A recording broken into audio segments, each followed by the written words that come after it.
അദ്ദേഹത്തിന്റെ പിക്ചർ ഇവിടെ കാണാം. ഇദ്ദേഹത്തിന്റെ പിക്ചർ ഞാൻ കൊടുത്തത് ഇദ്ദേഹത്തെ കാണുമ്പോൾ എനിക്ക് തോന്നാം നമ്മുടെ ഭരത് ഗോപിയുടെ ഒരു ലുക്കൊക്കെ ഉണ്ട് അല്ലെ. ആരാടാ ഇത്?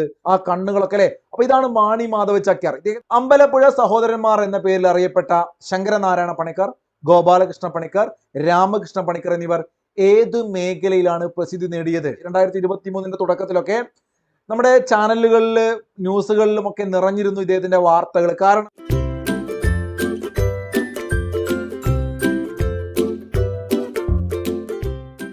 സ്ട്രൈക്കർ കോച്ചിങ്ങിന്റെ എല്ലാ കൂട്ടുകാർക്കും പുതിയൊരു ക്ലാസ്സിലേക്ക് സ്വാഗതം. ഞാൻ നിങ്ങളുടെ ഷഹനാദാണ്. എന്തല്ലാടോ ചങ്ങാതിമാരെ, എല്ലാവർക്കും സുഖല്ലടാ? നന്നായിട്ട് പഠിക്കുന്നുണ്ടല്ലേ നിങ്ങള്? നമ്മൾ ഇന്ന് പഠിക്കുന്നത് കേരളത്തിലെ ഏറ്റവും പ്രധാനപ്പെട്ട കലാപരമായ കലാരൂപങ്ങളെ കുറിച്ചുള്ള കാര്യങ്ങളൊക്കെയാണ്. അപ്പൊ സംസാരിക്കുന്ന കഥകളി എന്നറിയപ്പെടുന്ന ഏതാണ്? താഴെ കൊടുത്തിരിക്കുന്ന ഓപ്ഷൻ നോക്കുക. ഉത്തരം കിട്ടിയിട്ടുണ്ടാവുമെന്ന് കരുതുന്നു. വളരെ പ്രധാനപ്പെട്ട ഒരു ചോദ്യമാണ് കൂട്ടുകാരെ. യക്ഷഗാനമാണ് ഉത്തരം. യക്ഷഗാനം. സംസാരിക്കുന്ന കഥകളി. നിങ്ങൾക്കറിയാം കഥകളി നടക്കുന്നതൊക്കെ നമ്മൾ കണ്ടിട്ടുണ്ടാവും അല്ലെ. അപ്പൊ കഥകളിയില് ആ കഥാപാത്രങ്ങൾ സംസാരിക്കാറില്ല അല്ലെ. അപ്പോ ഇവിടെ യക്ഷഗാനം, അതിന്റെ പിക്ചർ ഒരു പക്ഷേ യക്ഷഗാനം കണ്ടവർക്ക് ഉത്തരം പെട്ടെന്ന് കത്തിയിട്ടുണ്ടാവും. നമ്മുടെ കാസർഗോഡ് ജില്ല PSC ഇടയ്ക്കിടയ്ക്ക് ചോദിക്കുന്ന വളരെ ഇമ്പോർട്ടന്റ് ആയ ഒരു പോയിന്റ് ആണ്. യക്ഷഗാനം പ്രചാരത്തിലുള്ള ജില്ല ഏതാണ്? വളരെ വളരെ വളരെ ഇമ്പോർട്ടന്റ് ആണ്. സ്റ്റാർ ഇട്ട് വെക്കാം. യക്ഷഗാനം ട്ടോ. യക്ഷഗാനം ഈ പറയുന്ന കർണാടകയിലെ പല മേഖലകളിലും സജീവമായിട്ട് ഇന്നും മുന്നോട്ട് പോകുന്ന ഒരു കലാരൂപമാണ് യക്ഷഗാനം. ബയലാട്ടം എന്നും ആട്ടം എന്നും ഒക്കെ അറിയപ്പെടുന്നുണ്ട്. നമുക്ക് അത്തരത്തിലുള്ള ചില പ്രാദേശികമായിട്ടുള്ള ചില കലാരൂപങ്ങളെ കുറിച്ച് ഒന്ന് പരിചയപ്പെട്ടിട്ട് അടുത്ത ചോദ്യത്തിലേക്ക് പോകാം. മീനാക്ഷി കല്യാണം PSC ചോദിച്ചിട്ടുണ്ട് മുമ്പ്. പാലക്കാട് ജില്ലയുമായി ബന്ധപ്പെട്ട് കിടക്കുന്ന, അല്ലെങ്കിൽ പാലക്കാട് ജില്ലയുടെ അതിർത്തി പ്രദേശങ്ങളിലൊക്കെ ഉണ്ടാവാറുണ്ട് കേട്ടോ. എന്നാലും പാലക്കാട് ജില്ലയിലാണ് പ്രധാനമായിട്ടും മീനാക്ഷി കല്യാണം ഉള്ളത്. പഠിച്ചോളുക. മീനാക്ഷി കല്യാണം എവിടെയാണ്? പാലക്കാട്. അതൊക്കെ ഒന്ന് ഇഷ്ടപ്പെട്ട് പഠിച്ചേ. യക്ഷഗാനം കാസർഗോഡ് ജില്ല. ഈ പറയുന്ന കർണാടകയോട് ചേർന്ന് കിടക്കുന്ന നമ്മുടെ ഏറ്റവും പ്രധാനപ്പെട്ട ഒരു ജില്ലയായ കാസർഗോഡിലാണ് യക്ഷഗാനം ഉള്ളത്. യക്ഷഗാനം. ഓക്കെ. യക്ഷഗാനത്തെ കുറിച്ച് ഇവിടെ ഞാൻ ഒരു എക്സ്ട്രാ പോയിന്റ് കൊടുത്തിട്ടുണ്ട്, കൂട്ടുകാർക്ക് കാണാമല്ലോ. യക്ഷഗാനത്തിന്റെ പിതാവ് ആരാണ്?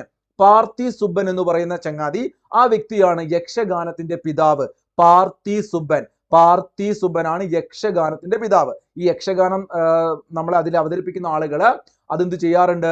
അവർ വായ കൊണ്ട് അത് പാടാറുണ്ട്. അതുകൊണ്ടാണ് എന്ത് സംസാരിക്കുന്ന കഥകളി എന്ന് പറയുന്നത് കേട്ടോ.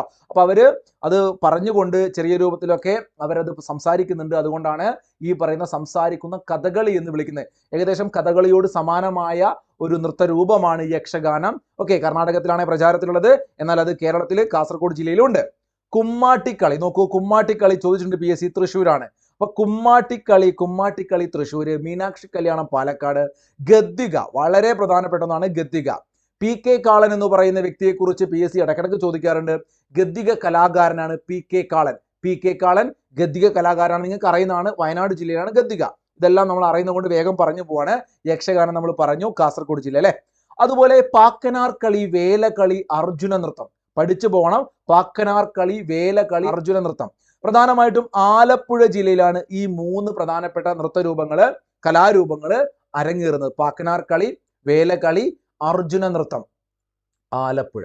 അർജുന നൃത്തം കോട്ടയം ജില്ലയിൽ നടക്കുന്നുണ്ട്. അപ്പൊ അർജുന നൃത്തം, പാക്കനാർ കളി, വേലകളി എന്നിവയെല്ലാം ആലപ്പുഴ, കോട്ടയം ആ പറയുന്ന എല്ലാം തൊട്ട് കിടക്കുന്ന ജില്ലകളാണ്. അതുകൊണ്ട് കോട്ടയത്തും ആലപ്പുഴയൊക്കെ അർജുന നൃത്തം ഉണ്ടെന്ന് കൂടി മനസ്സിലാക്കുക.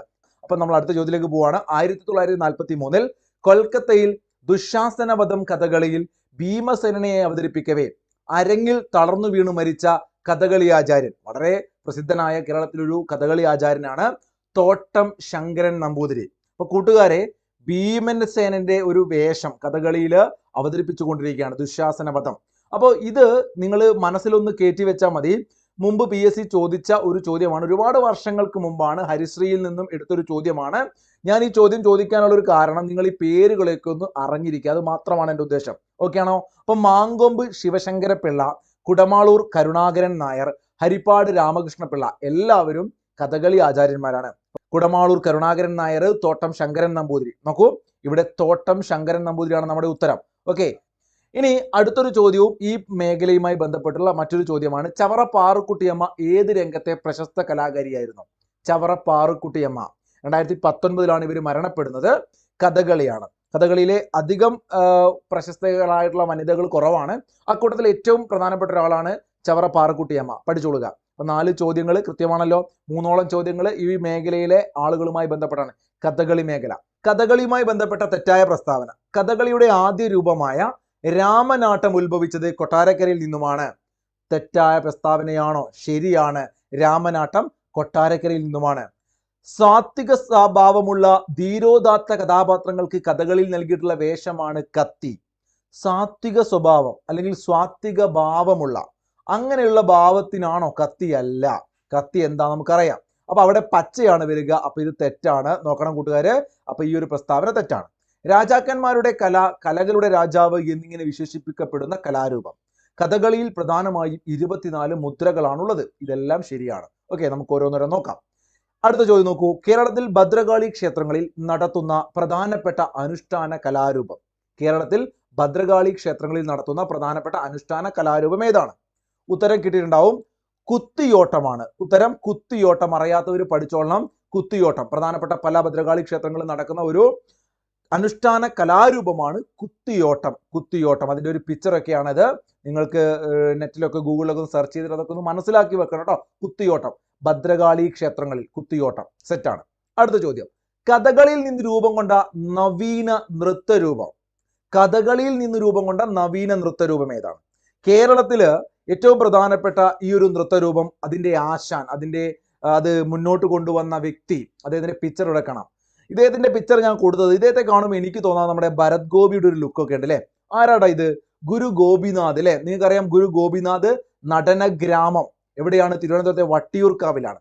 1995 സ്ഥാപിച്ച ഏറ്റവും പ്രധാനപ്പെട്ട ഒരു സംഘടന, ഒരു സ്ഥാപനമാണ് ഗുരു ഗോപിനാഥ് നടന ഗ്രാമം. അത് വട്ടിയൂർക്കാവിലാണ്. ഓക്കെ, അത് ഈ പറയുന്ന ഗോപിനാഥ് എന്ന് പറയുന്ന ഈ വ്യക്തി, ഇദ്ദേഹമാണ് എന്ത് കൊണ്ടുവന്നത്? കേരള നടനം. അപ്പൊ പഠിച്ചോളുക, കേരള നടനം കഥകളിയിൽ നിന്ന് രൂപം കൊണ്ട നവീന നൃത്ത രൂപമാണ്, ഒരു നടനമാണ് അല്ലെ കേരള നടനം. ആരാണ് അതിന്റെ ആള്? ഗുരു ഗോപിനാഥ്. അപ്പൊ ഗോപിനാഥ് നടനം കിട്ടിയോ? ഗുരു ഗോപിനാഥ് ആണ് കേരള നടനം. ഇത് ഞാൻ എന്തുകൊണ്ടാണ് ഇങ്ങനെ ഊന്നി പറയുന്നത്? കൃഷ്ണനാട്ടം അവിടെ കിടക്കുന്നു, അർജുന നൃത്തമുണ്ട്. ഇതൊക്കെ നമുക്ക് മാറിപ്പോകും. കൂടിയാട്ടത്തിലേക്ക് നമ്മൾ പോകാൻ സാധ്യതയില്ല. വളരെ പ്രധാനപ്പെട്ടതാണ്. നോക്കൂ, കോഴിക്കോട് രാജാവായിരുന്ന മാനവേദൻ രാജാവ്, ഇതാ ഏറ്റവും അടിയിലായിട്ട് കാണാം. ഈ മാനവേദൻ രാജാവാണ് കൃഷ്ണനാട്ടം എന്ന് പറയുന്ന കലാരൂപം. കൃഷ്ണനാട്ടം എഴുതി കണ്ടോ നിങ്ങൾ? കൃഷ്ണനാട്ടം. അപ്പൊ ഈ കൃഷ്ണനാട്ടത്തിന്റെ വക്താവ് അല്ലെങ്കിൽ ഉപജ്ഞേതാവ്, അതിന്റെ ആളാരെന്ന് ചോദിച്ചു കഴിഞ്ഞാൽ കോഴിക്കോട് രാജാവായിരുന്ന മാനവേദൻ രാജാവാണ്.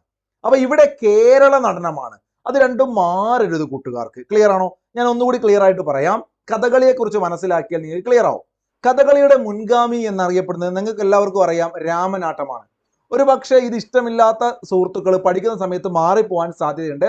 രാമനാട്ടവും കൃഷ്ണനാട്ടവും. അപ്പൊ കൃഷ്ണനാട്ടത്തെ കുറിച്ച് ഞാൻ നേരത്തെ പറഞ്ഞു, കോഴിക്കോട് രാജാവാണ് അത് ആരംഭിച്ചതെന്നൊക്കെ. ഇവിടെ രാമനാട്ടം എന്ന് പറയുമ്പോൾ കൊട്ടാരക്കര തമ്പുരാനെ നിങ്ങൾ ഓർത്തു വെക്കണം. വളരെ ഇമ്പോർട്ടന്റ് ആണ്. കഥകളിയുടെ ഉപജ്ഞാതാവ് എന്നറിയപ്പെടുന്നത്, അതല്ലെങ്കിൽ കഥകളിയുടെ ആദ്യകാല രൂപമായ രാമനാട്ടം ആരംഭിച്ചത് കൊട്ടാരക്കര തമ്പുരാനായിരുന്നു. കൊട്ടാരക്കര തമ്പുരാൻ രാമനാട്ടം. രാമനാട്ടം എന്ന് പറയുമ്പം അതിന്റെ ഉപയോഗിച്ചിരുന്ന ഭാഷ മലയാളമാണ്. നമ്മൾ കഥകളിയിലേക്ക് വരുന്ന സമയത്ത് അല്ലെങ്കിൽ കൃഷ്ണനാട്ടത്തിലേക്ക് വരുന്ന സമയത്ത് സംസ്കൃത ഭാഷയിലാണ് അതെല്ലാം നടക്കുന്നത്. ഇവിടെ മലയാള ഭാഷയിലാണ് രാമനാട്ടം ആരംഭിക്കുന്നത്. രാമനാട്ടം ആദ്യകാല രൂപമാണ്. ഇപ്പൊ രാമൻ അതല്ലെങ്കിൽ രാമായണം അങ്ങനെ കണക്ട് ചെയ്ത് വെക്കണം. കഥകളി എന്ന് പറയുമ്പം നമുക്കറിയാം, ആട്ടക്കഥകളിലേക്ക് വരുമ്പം രാമായണം ആട്ടക്കഥയാണ് ആദ്യത്തെ ആട്ടക്കഥ. അപ്പോ അത്തരത്തിൽ രാമായണം രാമൻ നല്ലൊരു ബന്ധം കഥകളിയിലുണ്ട്. നിങ്ങൾ മനസ്സിലാലോചിച്ചേ, രാമായണം രാമൻ ഇതൊക്കെ കഥകളിയാണ്. കഥകളിയുടെ ആദ്യകാല രൂപം രാമനാട്ടം. പഠിച്ചോ? എല്ലാവരും പഠിച്ചല്ലോ? യെസ്. ആളാരായിരുന്നു? കൊട്ടാരക്കര തമ്പുരാനാണ് ഉപജ്ഞേതാവ്. നോക്കൂ, ഡാൻസ് ഡ്രാമ എന്നറിയപ്പെടുന്ന കലാരൂപമാണ് കഥകളി. കഥകളിയുടെ സാഹിത്യ രൂപമാണ് കൂട്ടുകാർക്ക് അറിയാം, ആട്ടക്കഥ അല്ലെ. കഥകളി, ആട്ടക്കഥ. കഥ കിട്ടുമല്ലോ? കിട്ടണം. ഇഷ്ടത്തോടെ ആലോചിച്ചാൽ കിട്ടും. ഇതിന്റെ ഉപജ്ഞേതാവും കൊട്ടാരക്കര തമ്പുരാൻ തന്നെയാണ്. അപ്പൊ കൃഷ്ണനാട്ടം സംസ്കൃതത്തിലാണെന്ന് പറഞ്ഞു. നോക്കൂ, കഥകളിയിലേക്ക് വരുമ്പം കേരളത്തിലെ ആദ്യത്തെ ആട്ടക്കഥ ഏതാണ്? ഞാൻ പറഞ്ഞു രാമനാട്ടം എന്ന് പറയുമ്പോൾ അവിടെ രാമന്റെ കഥയാണ് അല്ലേ. രാമായണം നോക്കണം. നോക്കൂ, രാമായണം ആട്ടക്കഥയാണ്. കേരളത്തിലെ ആദ്യത്തെ ആട്ടക്കഥ അത് രചിച്ചത് കൊട്ടാരക്കര തമ്പുരാൻ തന്നെയാണ്. സെറ്റാണോ? അതുകൊണ്ടാണ് അദ്ദേഹത്തെ ഈ പറയുന്ന ഉപജ്ഞേതാവ് എന്ന് നമ്മൾ വിളിക്കുന്നത്. ഇപ്പൊ രാമായണം ആട്ടക്കഥ രചിച്ചത് കൊട്ടാരക്കര തമ്പുരാൻ. കേരളത്തിലെ ആദ്യത്തെ ആട്ടക്കഥയാണ്. പഠിച്ചു എന്ന് കരുതുന്നു. നളചരിതം ആട്ടക്കഥ എല്ലാവർക്കും അറിയാം, ഉണ്ണായി വാര്യരാണ് നളചരിതം ആട്ടക്കഥ രചിച്ചത്. ഉണ്ണായി വാര്യർ സ്മാരകമൊക്കെ എവിടെയാടാ? അറിയുന്നവരൊന്ന് കമന്റ് ചെയ്തേ. തൃശ്ശൂർ ജില്ലയിലാണ്. അത്ര ക്ലൂയെ ഞാൻ തരുന്നുള്ളൂ, ബാക്കി കമന്റ് ചെയ്തോളുക. അപ്പൊ ഉണ്ണായി വാര്യർ സ്മാരകം, അതുപോലെ നളചരിതം ആട്ടക്കഥ അദ്ദേഹത്തിന്റെ ആണെന്ന് ഓർത്തു വെക്കുക. കല്യാണ സൗഗന്ധികം, കീർമീരവധം, ഭഗവതം, കാലകേയവധം. നിങ്ങൾ ബാഹുബലി പോലുള്ള സിനിമകളൊക്കെ കണ്ടിട്ട് കാലകേയം എന്നൊക്കെ കേട്ടിട്ടുണ്ടാവില്ലേ? അപ്പൊ കാലകേയവധം ആട്ടക്കഥയുണ്ട്, അതുപോലെ കല്യാണ സൗഗന്ധികം ഉണ്ട്, അതുപോലെ തന്നെ ഭഗവത് ഉണ്ട്. ഇതൊക്കെ ആരുടേതാണ്? കോട്ടയത്ത് തമ്പുരാന്റേതാണ്. വളരെ പ്രധാനപ്പെട്ട വ്യക്തിയാണ് കോട്ടയത്ത് തമ്പുരാൻ. അപ്പൊ കോട്ടയത്ത് തമ്പുരാന്റെ പ്രധാനപ്പെട്ട 4ഓളം ആട്ടക്കഥകൾ ഞാൻ ഇവിടെ എഴുതിയിട്ടുണ്ട്. അതും ഒന്ന് പഠിച്ചെടുക്കുക, ഒരു കോഡാക്കിയിട്ട് ഒന്ന് പഠിച്ചേ. ഉത്തരാ സ്വയംവരവും കീചകവധവും ഇതെല്ലാം മുമ്പ് ഞാൻ കോഡാക്കിയൊക്കെ നിങ്ങളെ പഠിപ്പിച്ചിരുന്നു. ഇപ്പൊ നമുക്ക് സമയമില്ലാത്തതുകൊണ്ട് ഷോർട്ടായിട്ട് പറഞ്ഞു പോവാണ്. ഉത്തരാ സ്വയംവരം, കീചകവധം പഠിച്ചേ. ഉത്തരാ സ്വയംവരം, കീചകവധം ഇരിയിമ്മൻ തമ്പിയാണ്. ഉത്തരാ സ്വയംവരം, കീചകവധം ഇരിയിമ്മൻ തമ്പിയാണ്. ഇരിയിമ്മൻ തമ്പിയുടേതാണ് ഉത്തരാ സ്വയംവരവും കീചകവധവും. ക്ലിയർ ആണ്. കഥകളിക്ക് ഉപയോഗിക്കുന്ന സംഗീതം നിങ്ങൾക്കറിയാം, സോപാന സംഗീതമാണ്. സോപാന സംഗീതമാണ് കഥകളിക്ക് ഉപയോഗിക്കുന്നത്. അതുപോലെ ഇരിയിമ്മൻ തമ്പി, ഉണ്ണായി വാര്യർ, കോട്ടയത്ത് തമ്പുരാൻ, കൊട്ടാരക്കര തമ്പുരാൻ, ഈ 4 പേരുടെയും കൃതികൾ ഒന്ന് പഠിച്ചു വെക്കുക. കഥകളിയിലെ വേഷങ്ങളെ കുറിച്ച് കൂട്ടുകാർക്ക് അറിയാം, ഞാൻ പെട്ടെന്നൊന്ന് പറഞ്ഞു പോവാം. പച്ച, കത്തി, അതുപോലെ തന്നെ താടി, മിനുക്ക്, കരി, ഈ പറയുന്ന 5 രൂപത്തിലാണ് പ്രധാനമായിട്ടും നമ്മുടെ വേഷങ്ങളുള്ളത്. ഓക്കെ, അതിനകത്ത് പച്ച എന്ന് പറയുമ്പം സാത്വിക സ്വഭാവമുള്ള കഥാപാത്രങ്ങൾ. നമ്മൾ നേരത്തെ പറഞ്ഞു അർജുനന്, ലക്ഷ്മണന്, രാമൻ, കൃഷ്ണൻ, അങ്ങനെ ഇന്ദ്രൻ തുടങ്ങിയ ദേവന്മാരൊക്കെയാണ് ഈ പറയുന്ന സാത്വിക സ്വഭാവമുള്ള കഥാപാത്രങ്ങൾ. പച്ച എന്ന് പറയുന്ന വേഷമാണ്. ഓക്കെ, പച്ച പഠിച്ചു പോണേ. പച്ച ഈ പറയുന്ന സാത്വിക സ്വഭാവമാണ്. കത്തിയിലേക്ക് പോകുന്ന സമയത്ത് രാക്ഷസ സ്വഭാവമാണ് അല്ലെ? രാക്ഷസ സ്വഭാവമാണ് കത്തി. അവിടെ കുറും കത്തി, നെടും കത്തി എന്ന് 2 ആക്കി ഞാൻ തിരിച്ചിട്ടുണ്ട്. രാവണൻ വരുന്നുണ്ട്, ദുര്യോധനൻ വരുന്നുണ്ട്, കീചകൻ, അങ്ങനെ ഒരുപാട് ദുഷ്ട കഥാപാത്രങ്ങൾ, കംസൻ, അതൊക്കെ വരുന്നത് ഈ കത്തിയിലാണ്. അപ്പൊ രാക്ഷസ സ്വഭാവം, കുറുങ്കത്തിയും നെടുങ്കത്തിയും ഉണ്ട്. താടി എന്ന് പറയുന്ന സമയത്ത് അവിടെ നിങ്ങളോട് ചോദിക്കും, ഈ താടി കഥാപാത്രങ്ങൾ കൃത്യമായിട്ട് 3 ആയിട്ട് തിരിക്കുന്നുണ്ട്. വെള്ളത്താടി, ചുവന്ന താടി, കറുത്ത താടി. അതാരൊക്കെയാണെന്ന് ചോദിക്കും ഒരു പക്ഷേ. വെള്ളത്താടി എന്ന് പറയുമ്പം നമ്മുടെ അമാനുഷികമായ ചില കഴിവുകളുള്ള ആളുകൾ അല്ലെ, അതിൽ ഹീറോകളായിട്ടുള്ള വരുന്ന ആളുകൾ, ഹനുമാന്, ജാംബവാൻ തുടങ്ങിയ ആളുകൾ. അപ്പൊ പുരാണങ്ങളിലെ ഹനുമാൻ, ജാംബവാൻ തുടങ്ങിയ കഥാപാത്രങ്ങൾ വെള്ളത്താടിയും, ചുവന്ന താടിയായിട്ട് ബാലി, സുഗ്രീവൻ, ദുശാസനൻ പോലെയുള്ള ആളുകൾ വരുന്നുണ്ട്. കറുത്ത താടിയായിട്ട് വരുന്നത് ദുഷ്ട കഥാപാത്രങ്ങളാണ്, കറുത്ത താടി. അപ്പൊ താടി 3 തരത്തിലുണ്ട്. വെള്ളത്താടി ആരൊക്കെയാണ്? ഹനുമാന്, ജാംബവാൻ. അതുപോലെ ചുവന്ന താടിക്ക് ഉദാഹരണം ഏതൊക്കെയാണ്? ബാലി, ഇവര് മാത്രമല്ല കേട്ടോ, ഇതൊരു ഉദാഹരണം മാത്രമാണ്. സുഗ്രീവൻ, ദുശാസനനൊക്കെയാണ്. കറുത്ത താടി ദുഷ്ട കഥാപാത്രങ്ങളാണ്. യെസ്. ഇനി മിനുക്ക് എന്ന് പറഞ്ഞാൽ സ്ത്രീ കഥാപാത്രങ്ങൾ അല്ലെ? നമുക്കറിയാം, സാധാരണ സ്ത്രീകള് ഒരുപാട് ഒരു വൈക്ക് ഇറങ്ങുകയാണെങ്കിൽ, അല്ലെങ്കിൽ വീട്ടിൽ നിന്ന് ഒരു കല്യാണത്തിന് പോവുകയാണെങ്കിലൊക്കെ അവരിങ്ങനെ മിനിങ്ങി ഒരുങ്ങി അങ്ങനെ പറയല്ലേ? അപ്പൊ ഭയങ്കര മിനുക്കലാണ് ഇവരില്ലേ, മുഖത്ത് ഇങ്ങനെ പുട്ടികുത്തെന്നൊക്കെ നമ്മൾ പറയും. അപ്പൊ സ്ത്രീ കഥാപാത്രങ്ങൾ, അതുപോലെ മുനിമാർ, ബ്രാഹ്മണർ. നിങ്ങൾ ആലോചിക്കണേ, ആ സ്ത്രീകളുടെ കൂട്ടത്തിൽ ആരെ കൂട്ടണം? മുനിമാരെയും ബ്രാഹ്മണരെയും കൂട്ടുക. അപ്പൊ ഇവരെല്ലാം ചെയ്യുന്ന വേഷങ്ങളാണ് മിനുക്ക്. ഓക്കെ, കരി എന്ന് പറയുമ്പോൾ നോക്കൂ കൂട്ടുകാരെ, രാക്ഷസ സ്വഭാവമുള്ള ഈ പറയുന്ന കാടിനോടൊക്കെ ചേർന്ന് രാക്ഷസന്മാരെന്ന് പറയുന്ന രൂപത്തിൽ പല കഥാപാത്രങ്ങൾ ഉണ്ടാവാറുണ്ട് അല്ലെ? അത്തരത്തിലുള്ള ആളുകളാണ് കരി. കാട്ടാളന്മാര് വരുന്നുണ്ട്, അതുപോലെ തന്നെ ശൂർപ്പണക വരുന്നുണ്ട്. അത്തരം ക്യാരക്ടറൊക്കെ കരിയിലാണ്. അപ്പൊ കരി എന്ന് പറയുമ്പോൾ മുഖത്തൊരു കരി ആലോചിക്കുക, രാക്ഷസൻ ആലോചിക്കുക. മിനുക്ക് സ്ത്രീകൾ അല്ലെ? താടി എന്താ നമ്മൾ പറഞ്ഞു? 3 തരത്തിലുള്ള താടി. വെളുത്ത താടി, അത് ചുവന്ന വരുമ്പോൾ ബാലിയും സുഗ്രീവനും ദുശാസനും ഒക്കെ ഉണ്ട്. കറുത്ത താടി ദുഷ്ടന്മാര് അല്ലെ? പച്ച പറഞ്ഞു, കത്തി പറഞ്ഞു. അപ്പൊ അവിടെ ഒന്നുകൂടി ഞാൻ ആഡ് ചെയ്ത് പറയുന്നത് പഴുപ്പാണ്. ദേവകളായ ചില കഥാപാത്രങ്ങൾക്ക് മാത്രമുള്ള വേഷമാണ്. അതിന്റെ ഉദാഹരണമായിട്ട് ഈ പറയുന്ന ശിവന്, ബ്രഹ്മാവ്, ആദിത്യൻ തുടങ്ങിയ ദേവകള് അല്ലെ? അപ്പൊ അവരുടെ കഥാപാത്രങ്ങൾക്കാണ് ഇതിന് മുഖത്ത് മഞ്ഞ നിറമായിരിക്കും, പഴുപ്പ് എന്ന് പറയും. കണ്ട പിക്ചർ കണ്ടോ നിങ്ങൾ? അപ്പൊ പഴുപ്പ് ഈ പറയുന്ന ശിവന്, ബ്രഹ്മാവ്, ആദിത്യൻ തുടങ്ങിയ ദേവകളായ ചില കഥാപാത്രങ്ങൾക്ക് പഴുപ്പും ഉപയോഗിക്കുന്നുണ്ട് വേഷമായിട്ട്. അപ്പൊ നന്നായിട്ട് നിങ്ങൾ ഇതൊക്കെ ഒന്ന് വായിച്ചു പോണേ. യെസ്. ഇനി നമ്മുടെ കഥകളിൽ ഉപയോഗിക്കുന്ന പ്രധാനപ്പെട്ട വാദ്യങ്ങളെ കുറിച്ച് പറയാം. ചെണ്ട, ചേങ്ങില, ശുദ്ധമദ്ദളം, ഇലത്താളം, ഇടയ്ക്ക, ശംഖ് തുടങ്ങിയവയൊക്കെ ഇതിനകത്ത് ഉപയോഗിക്കുന്നുണ്ട്. ഒരു പാട്ട് പോലെ പഠിച്ചു പോകണം. ഓക്കെ, തൊപ്പി മദ്ദളം എന്നും പറയും. അതുകൊണ്ടാണ് രണ്ടും ചെറിയ വ്യത്യാസങ്ങളുണ്ട്. വളരെ ചെറുതിന് നമുക്ക് തൊപ്പി മദ്ദളം എന്നൊക്കെ പറയാം. അപ്പൊ അതിന്റെ ഡീറ്റെയിൽസിലേക്ക് കടക്കുന്നില്ല. ചെണ്ട, ചേങ്ങില, മദ്ദളം, ഇലത്താളം, ഇടയ്ക്ക, ശംഖ് പഠിച്ചു പോവുക. നോക്കൂ കൂട്ടുകാരെ, കഥകളിയിലെ വളരെ പ്രസിദ്ധരായ കലാകാരന്മാരെ നിങ്ങൾ പഠിക്കണം. ഈ അടുത്ത് മരണപ്പെട്ട ചേമഞ്ചേരി കുഞ്ഞിരാമൻ നായരുടെ പിക്ചറാണ് ഞാൻ കൊടുത്തത്. കൂടാതെ കുടമാളൂർ കരുണാകരൻ നായർ, കലാമണ്ഡലം കൃഷ്ണൻ നായർ, നമ്മൾ നേരത്തെ പറഞ്ഞു കല്യാണിക്കുട്ടി അമ്മയുടെയൊക്കെ ഭർത്താവായ കലാമണ്ഡലം കൃഷ്ണൻ നായർ, അതുപോലെ നെല്ലിയോട് വാസുദേവൻ നമ്പൂതിരി ഉണ്ട്, മാത്തൂർ ഗോവിന്ദൻകുട്ടി, നിങ്ങൾക്ക് അറിയാം, വളരെ പ്രശസ്തനാണ്. കലാമണ്ഡലം രാമൻകുട്ടി നായർ, കോട്ടക്കൽ ശിവരാമൻ, അതുപോലെ സദനം രാമൻകുട്ടി നായർ, ഇവരൊക്കെ വളരെ പ്രസിദ്ധരായ കലാകാരന്മാരാണ്. ഒന്ന് നോട്ട് ചെയ്ത് മനസ്സിലെത്തി ഒന്ന് വായിച്ചു പോവുക. ഓക്കെ, പ്രധാനപ്പെട്ട ചടങ്ങുകളെ കുറിച്ച് PSC മുമ്പ് ചോദിച്ചിട്ടുണ്ട്, നോക്കണം കൂട്ടുകാര്. കഥകളിയിലേക്ക് വരുന്ന സമയത്ത് കഥകളിയുടെ ചടങ്ങുകൾ ഇച്ചിരി ഡീറ്റെയിൽ ആയിട്ട് പഠിച്ചു പോകേണ്ട ഒരു മേഖലയാണ്. പക്ഷെ ഞാനൊന്ന് ഒരു ഒഴുക്കിന് പറയാം. തുടങ്ങുന്നത് കഥകളിയുടെ ആദ്യ ചടങ്ങ് നമ്മൾ പറയാറില്ലേ, ഒരു നാടിനകത്ത് ഒരു പണ്ടൊക്കെ ഒരു കാര്യം ഉണ്ടെങ്കിൽ അതിങ്ങനെ കൊട്ടി ആദ്യം തന്നെ ഒരു അറിയിക്കും അല്ലെ, ഇതാ വരുന്നുണ്ട് എന്നൊക്കെ ജന്മിമാര് വരുന്ന പോലെ അറിയിക്കുന്ന പോലെ. അതുപോലെ ജപ്തിയൊക്കെ നടക്കുമ്പോൾ നിങ്ങൾ കേൾക്കാറില്ല, ഇങ്ങനെ ഒരു സൗണ്ടിൽ ഇങ്ങനെ മുട്ടി പറയും. അപ്പൊ അതുപോലെ നിങ്ങൾ ആലോചിക്കുക, ഇത് ആരംഭിക്കുമ്പോൾ കേളികൊട്ടാണ്. അത് പഠിക്കാൻ വേണ്ടി പറയാണ്. തുടങ്ങുന്നത് അറിയിക്കുകയാണ്, തുടങ്ങാൻ പോവുകയാണ്. ഇപ്പൊ കേളികൊട്ട്. പിന്നീട് തുടങ്ങുന്നു അല്ലെ, ഒരു പരിപാടി ആരംഭിക്കുകയാണ്, പുറപ്പാട് എന്ന് പറയും നമ്മള്. അപ്പൊ ഇത് തുടങ്ങിയതിന് ശേഷം ആരംഭിക്കുന്ന ആദ്യത്തെ നൃത്തരൂപം, അതിനെയാണ് പുറപ്പാട് എന്ന് പറയുക. കഥാപാത്രങ്ങള് രംഗത്ത് വന്നിട്ട് ആരംഭിക്കുന്ന നൃത്തരൂപമാണ് പുറപ്പാട്. അതുപോലെ ആദ്യമായിട്ട് ആരംഭിക്കുന്ന ആ ഒരു ഗാനത്തെ തിരനോട്ടം എന്ന് പറയാറുണ്ട്. ശേഷം തോടയം, അതുപോലെ വന്ദന ശ്ലോകങ്ങൾ വരുന്നുണ്ട്, മേളപ്പദം, അതൊക്കെ ഓരോരോ ചടങ്ങുകളാണ് കേട്ടോ. അരങ്ങുകേളി, ഇത്തരം ചടങ്ങുകളൊക്കെ കഥകളിയിലുണ്ട്. അവിടെ നിങ്ങൾ നോട്ട് ചെയ്ത് വെക്കേണ്ടത് ആദ്യത്തത് കേളികൊട്ട്. കേളികൊട്ട് പഠിച്ചോ. കഥകളിയുടെ ആദ്യത്തെ ചടങ്ങ് എല്ലാവരും പഠിച്ചോ, കേളികൊട്ട്. അതുപോലെ ഏറ്റവും അവസാനത്തെ കഥകളിയുടെ ചടങ്ങാണ് ധനാശി. ഏറ്റവും അവസാനത്തെ കഥകളിയുടെ ചടങ്ങാണ് ധനാശി. വളരെ ഇമ്പോർട്ടന്റ് ആണ്, അത് നിങ്ങൾ മനസ്സിലാക്കി പഠിക്കണം. ഏറ്റവും അവസാനത്തെ ചടങ്ങാണ് ധനാശി. ഓക്കെ, അടുത്ത ചോദ്യം നോക്കൂ കൂട്ടുകാരെ. അഭിനയത്തിന്റെ അമ്മ എന്ന് വിശേഷിപ്പിക്കപ്പെടുന്ന കലാരൂപം ഏതാണ്? അഭിനയത്തിന്റെ അമ്മ എന്ന് വിശേഷിപ്പിക്കപ്പെടുന്ന ഏതാണ്? കൂടിയാട്ടമാണ്. ഉത്തരം കൂട്ടുകാർക്ക് അറിയാം, കൂടിയാട്ടമാണ്. അപ്പൊ എന്താണ് ഈ കൂടിയാട്ടം? അതിന്റെ കാര്യങ്ങൾ വളരെ ഇമ്പോർട്ടന്റ് ആണ്. സ്ഥിരമായിട്ട് PSC പരീക്ഷകളിൽ ചോദിക്കുന്ന ഒരു ചോദ്യം ഞാൻ ആദ്യം തന്നെ പറയാം. കൂടിയാട്ടത്തിന്റെ കുലപതി അല്ലെങ്കിൽ കൂടിയാട്ടത്തിന്റെ കുലഗുരു എന്നറിയപ്പെടുന്ന വ്യക്തി ആരാണ്? സ്ഥിരമായിട്ട് ചോദിക്കുന്നതാണ്. നിങ്ങൾക്ക് എല്ലാവർക്കും അറിയാം ആ പേര്. അറിയാത്തവരുണ്ടെങ്കിൽ ഞാനിവിടെ എഴുതി തരാം. അമ്മന്നൂർ, അദ്ദേഹത്തിന്റെ പേര് നമ്മളെ സ്ലൈഡിനകത്ത് ഉൾപ്പെടുത്താൻ വിട്ടുപോയിട്ടുണ്ട്.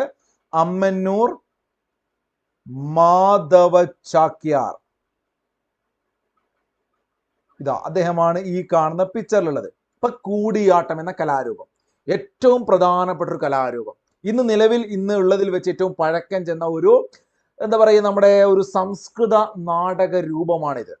അപ്പൊ ഈ ഒരു കലാരൂപത്തെ, അഭിനയം എന്ന് പറഞ്ഞുകൊണ്ട് തന്നെ നാടകം എന്നുള്ള വാക്ക് നിങ്ങൾ മനസ്സിലുണ്ടാവും.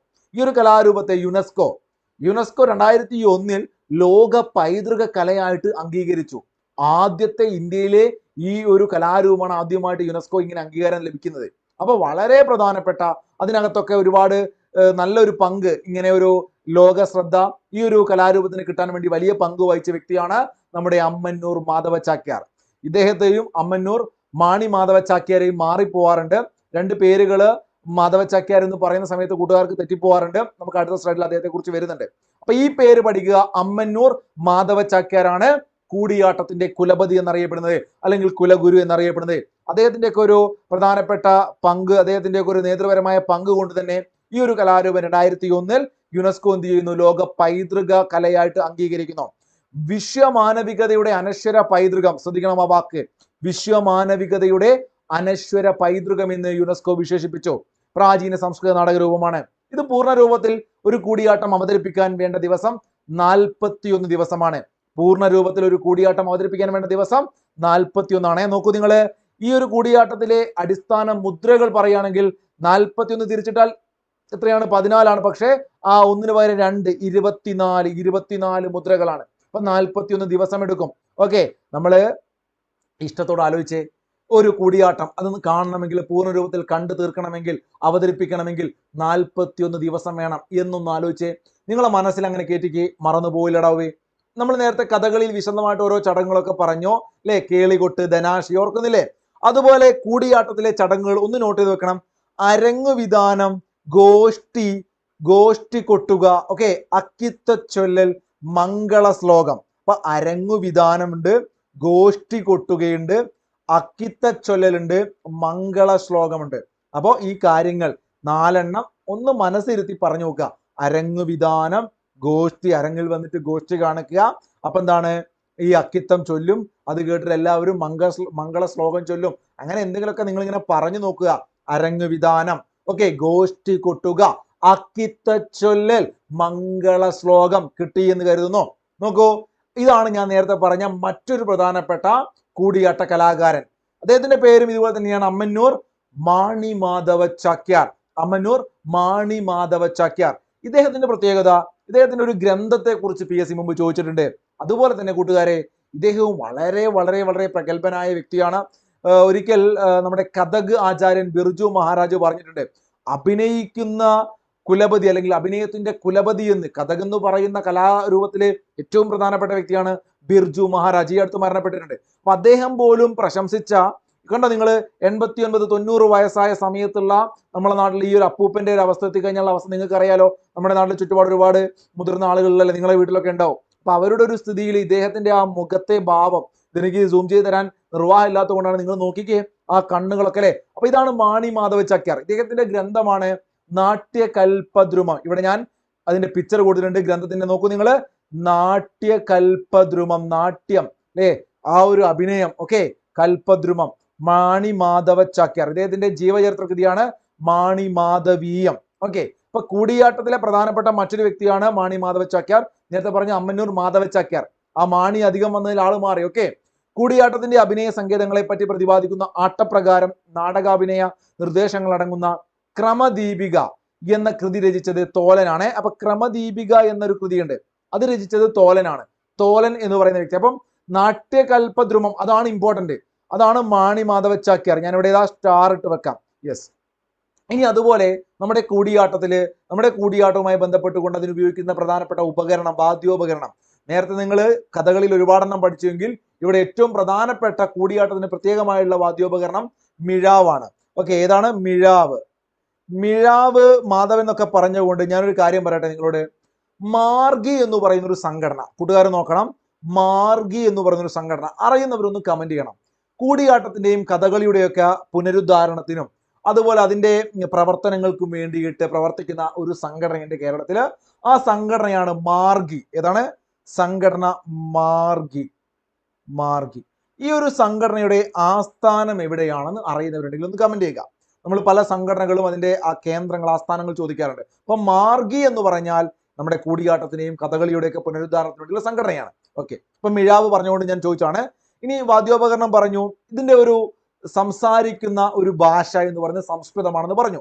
കൂടിയാട്ടത്തില് സംസ്കൃതമാണ്. അപ്പൊ ഈ കൂടിയാട്ടത്തില് ഒരേ ഒരു കഥാപാത്രത്തിന് മലയാള ഭാഷ സംസാരിക്കാം. അത് ഏത് കഥാപാത്രമാണെന്ന് ചോദിച്ചാൽ കൂട്ടുകാരെ എഴുതണം, വിദൂഷകനാണ്. നോക്കൂ കൂട്ടുകാരെ, വിദൂഷകനാണ് മലയാളം സംസാരിക്കുന്ന ഏക കഥാപാത്രം. മലയാളം സംസാരിക്കുന്ന ഏക കഥാപാത്രം വിദൂഷകനാണ്. അപ്പം മാണി മാധവ ചാക്യാരെ കുറിച്ചും തോലനെ കുറിച്ചും അതുപോലെ തന്നെ അമ്മന്നൂർ മാധവ ചാക്യാരെ കുറിച്ചും ഒക്കെ നിങ്ങളെ മനസ്സിൽ ഉണ്ടാവണം.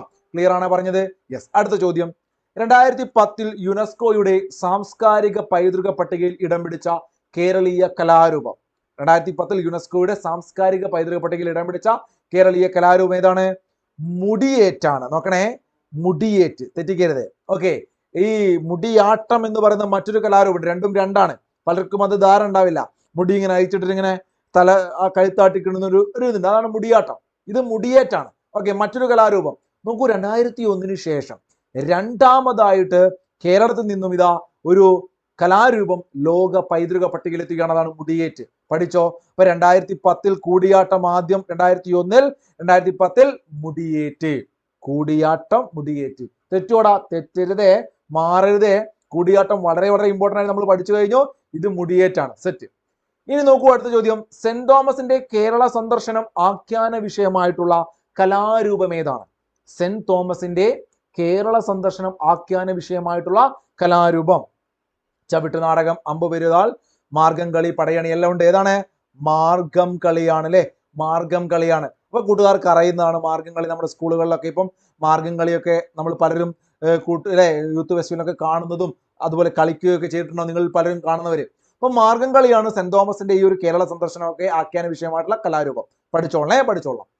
പടയണി ഉപയോഗിക്കുന്ന പ്രധാനപ്പെട്ട വാദ്യം ഏതാണെന്ന് ചോദിക്കുന്നു. 11ാമത്തെ ചോദ്യം, പടയണിയിൽ ഉപയോഗിക്കുന്ന പ്രധാനപ്പെട്ട വാദ്യം. ഉത്തരം കിട്ടിയിട്ടുണ്ടോന്ന് കരുതുന്നു. തപ്പാണ്. ഓക്കെ, തപ്പ്. പടയണിയില് തപ്പാണ്. നോക്കൂ, തപ്പ്.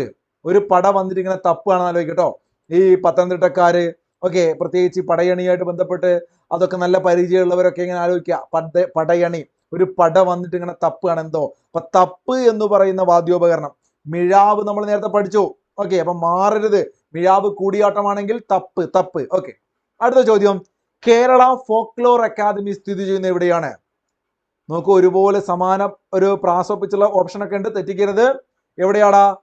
അറക്കലാണോ? അല്ല, ചിറക്കലാണ് അല്ലെ. കണ്ണൂർ ജില്ലയിലെ ചിറക്കലാണ് കേരള ഫോക്ലോർ അക്കാദമി സ്ഥിതി ചെയ്യുന്നത്.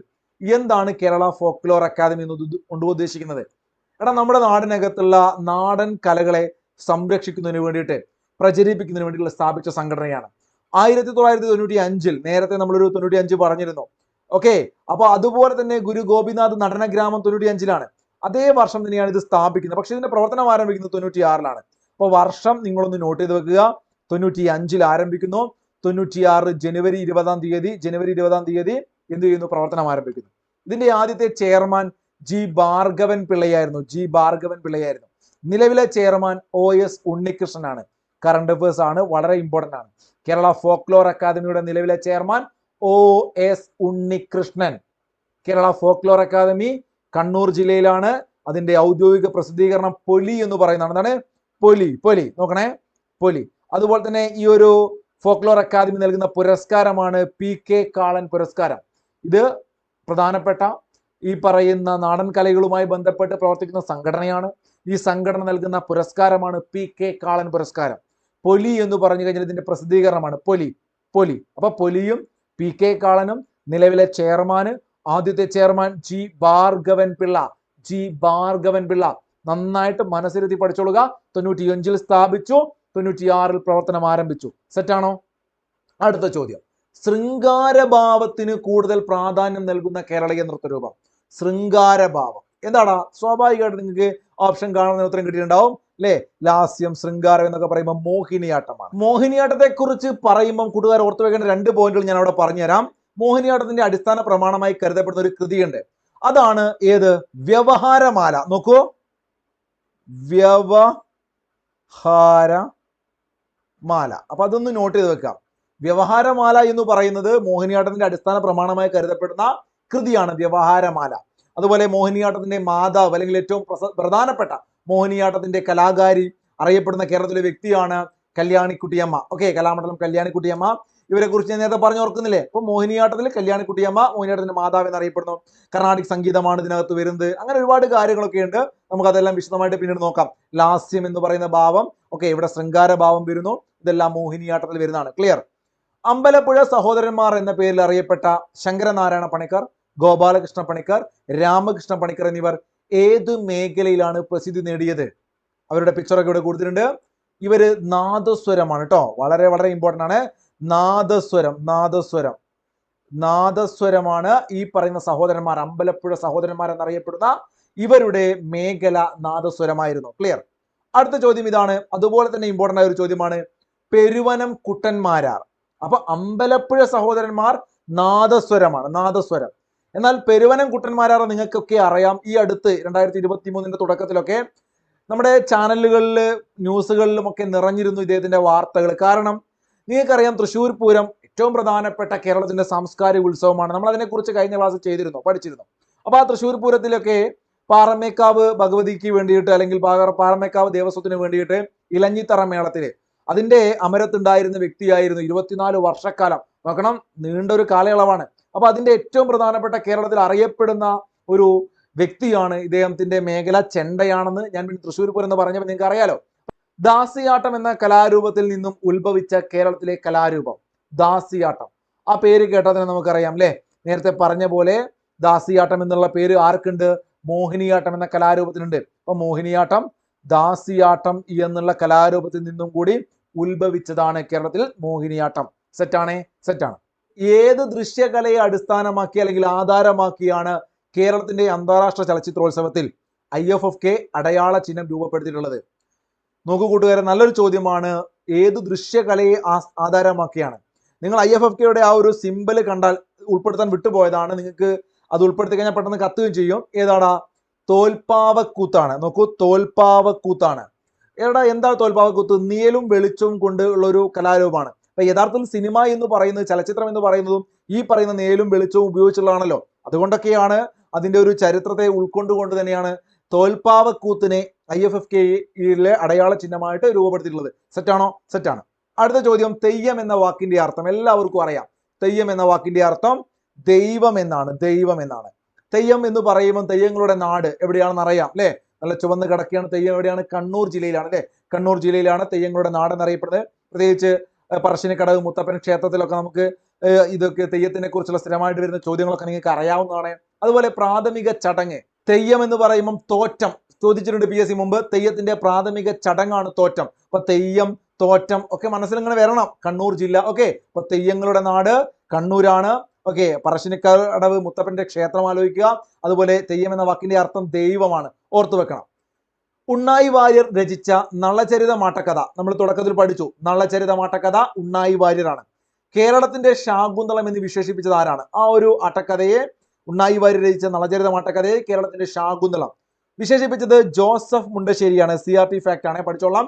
ഉണ്ണായി വാര്യർ രചിച്ച നളചരിത മാട്ടക്കഥയെ കേരളത്തിന്റെ ശാകുന്തളം എന്ന് വിശേഷിപ്പിച്ചത് ജോസഫ് മുണ്ടശ്ശേരിയാണ്.